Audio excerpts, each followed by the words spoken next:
Chair hears none. The privileged speech of the Honorable Garin is hereby referred to the Committee on Rules.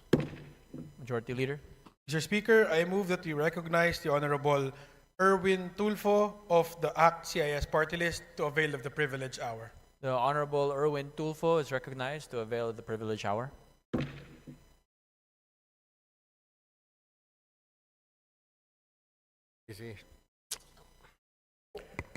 Mr. Speaker, members of the esteemed chamber, I rise today on a different matter, a critical matter concerning Section 21 of Republic Act number 9165, or the Comprehensive Dangerous Drugs Act of 2002, which mandates the inclusion of media representatives as signatories in the inventory of confiscated drug-related items. While this provision was crafted to enhance transparency in anti-drug operations, I submit that it is time for us to revisit and devolve this responsibility to better suited entities, Mr. Speaker. The inclusion of media representatives represents or presents significant challenges and risks. Media practitioners who are civilians are placed in potentially life-threatening situations when required to participate in such operations. Exposing them to these risks compromises not only their safety, but also that of their families, Mr. Speaker. Moreover, involving media representatives in law enforcement tasks raises concerns about their independence and neutrality. Journalists are meant to act as impartial watchdogs of government actions, holding public officials accountable from an objective stance. Requiring their direct participation, Mr. Speaker, in these operations undermines their role and may cast doubt on their credibility and impartiality. It is imperative that we devolve this responsibility to more appropriate witnesses who are already empowered under the law. Section 21 of RA 9165 already mandates the presence of Department of Justice representatives and barangay officials as witnesses in this process, Mr. Speaker.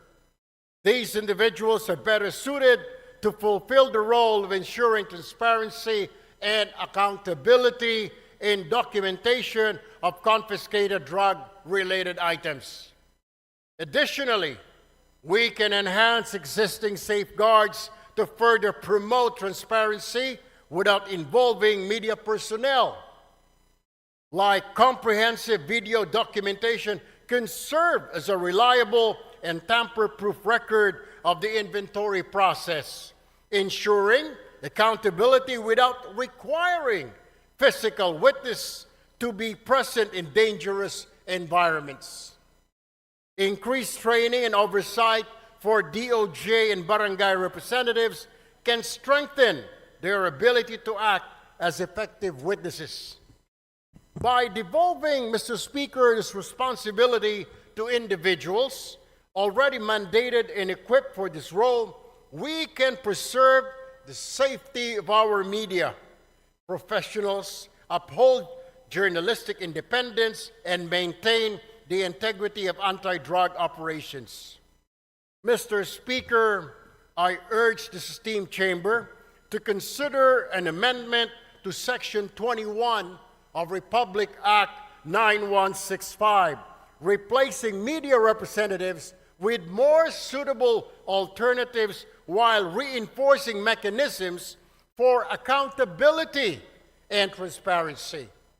Let us act decisively to modernize this law and ensure its implementation aligns with our commitment to safety, justice, and good governance.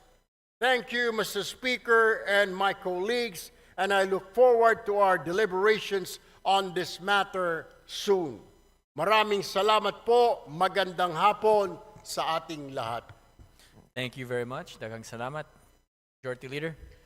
Mr. Speaker, I move that we recognize the Honorable Richard Gomez of the 4th District of Leyte for his interpellation. The Honorable Richard Gomez is recognized.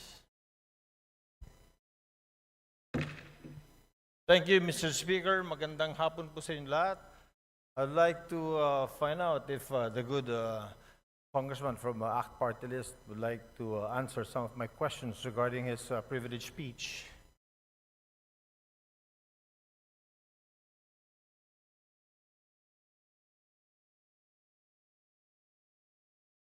Sure, Mr.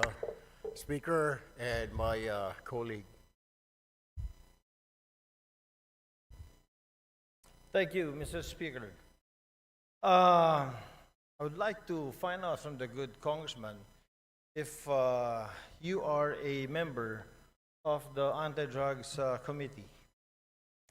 No, I am not, my distinguished colleague.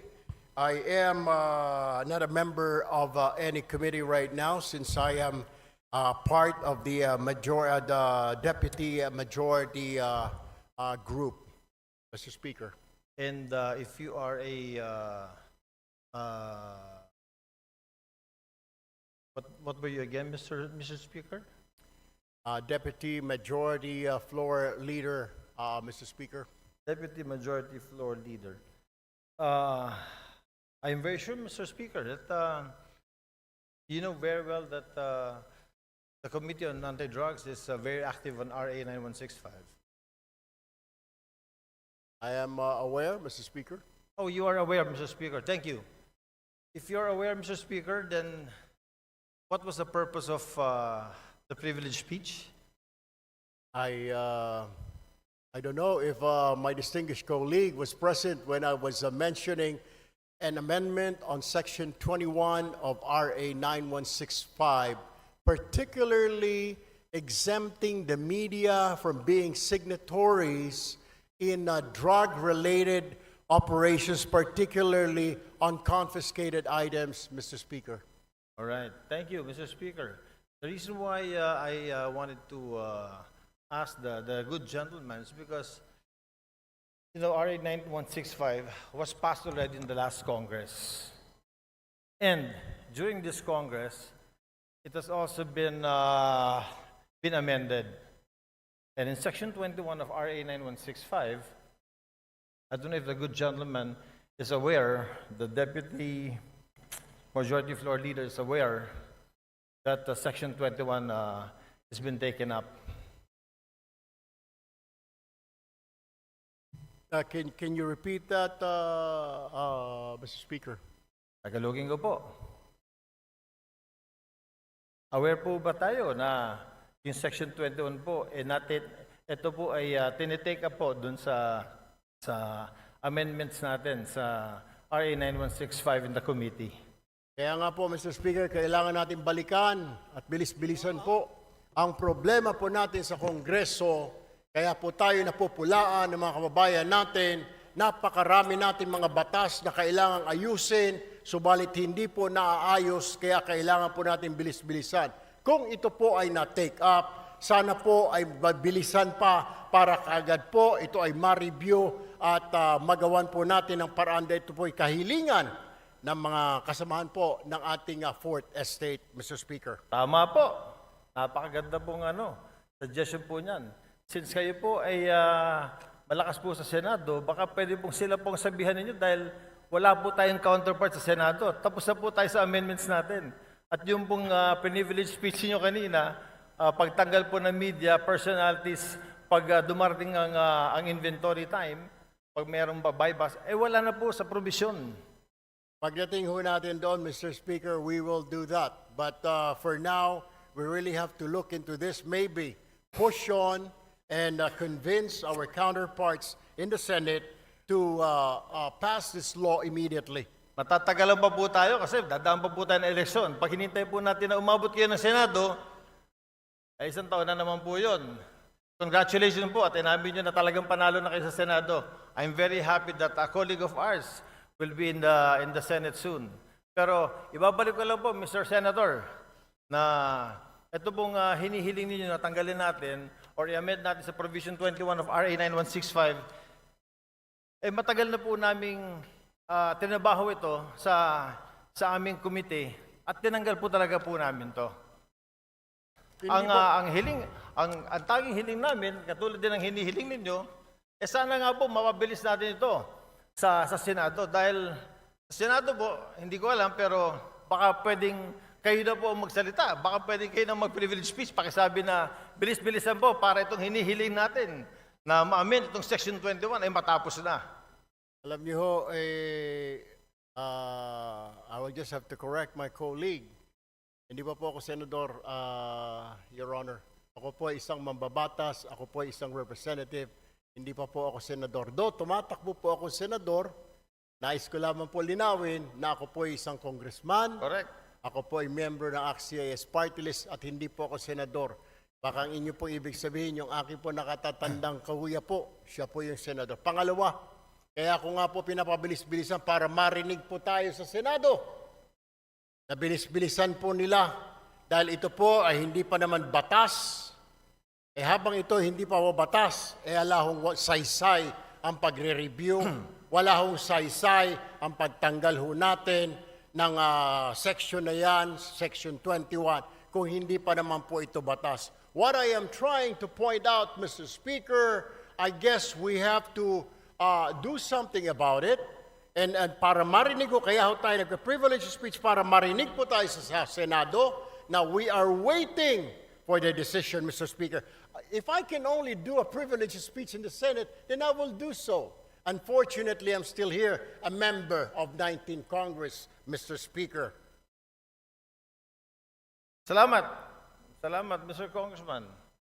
Sinabi ko lang po yung sinabi niyo na gagawin niya pagdating niyo po sa Senate. Inulit ko lang. But Mr. Congressman, we do something about it. We have done something about it. In the committee level, ito pong Section 21 na hinihiling ninyo ay wala na po. Alam niyo ho, Mr. Speaker, ito po ay nasa committee level at tulad po ng sinasabi ko, kaya ko nga po I am pushing for it, na bilis-bilisan po natin. Marami po tayo mga batas na pending po ngayon, hindi lang po itong 9165, marami pong kailangang revisahin, reviewin, ang kailangan lang po natin ay bilisan po dahil ang taong bayan ay nag-aantay po. At hindi po tayong ika nga ay pwedeng manahimik o kaya mag-relax dahil po nakatingin po sa atin ang ating mga kababayan at gusto po nila na bilisan ang pagpasa, pag-review, whatever, ang ng mga batas po natin, Mr. Speaker. Therefore, Mr. Speaker, I think the correct manifestation should be, since the requested section is to be amended, and it has been replaced already, Mr. Speaker, is that the correct manifestation should be, we request that the Senate should fast-track this House version of RA 9165. That, I think, is the correct manifestation, Mr. Chair. I will take that, Mr. Speaker, but what I am saying is that the reason why I stood up today to remind not only our members here, but also our counterpart in the Senate, because I am sure they're also reviewing what we're doing here and watching us to fast track. Kung meron man, kung nandyan na po sa kanilang mga kamay, na bilisan, because we cannot dictate them. We can only suggest, Mr. Speaker. We can only tell them and inform the public that we already did this. Tama po ang ating kasamahan na sinasabi niya pong ni-review na po yan, inalis na po yan, para malaman po ng taong bayan na wala na po yan, wala na sa kamay natin yan po, ay nasa kamay na ng Senado, para bilis-bilisan po nila. And that is the purpose of my privileged speech this afternoon, Mr. Speaker, my dear colleague. Sir. Thank you, Mr. Speaker. Oh, I thought amending Section 21 was the main thrust of the privilege speech. I didn't know it was to fast track the the House version of 9165. But nevertheless, Mr. Chair, yun na rin po ang hinihiling natin. Since yung nire-request po ng colleague natin na tanggalin po sa Section 21, yung pagsama ng media kapag po nag-iimbentary sa mga buy-bust, sa mga nahuli na ay wala na po sa committee level. Wala na po, pumasa na po sa atin. Sana po, another privilege speech from our good colleague will tell the Senate, bilis-bilisan nyo naman, kasi binilisan na po namin. I wish I can, we will do that, Mr. Speaker, para makarating po itong ating mensahe sa kanila. Hindi naman natin pwede sila pong utusan, Mr. Speaker, kundi tayo lamang po ay pwede nating sabihin na nag-aantay po tayo. Kung naipasa na po natin dito sa Kongreso, then ang problema po ay nandoon. I guess we'll have to do or I have to make another privilege speech, Mr. Speaker. We shall await the next privilege speech. Thank you, Mr. Speaker. Thank you, Mr. Congressman. Maraming salamat po. Magandang hapon. Thank you very much. Majority Leader. Mr. Speaker.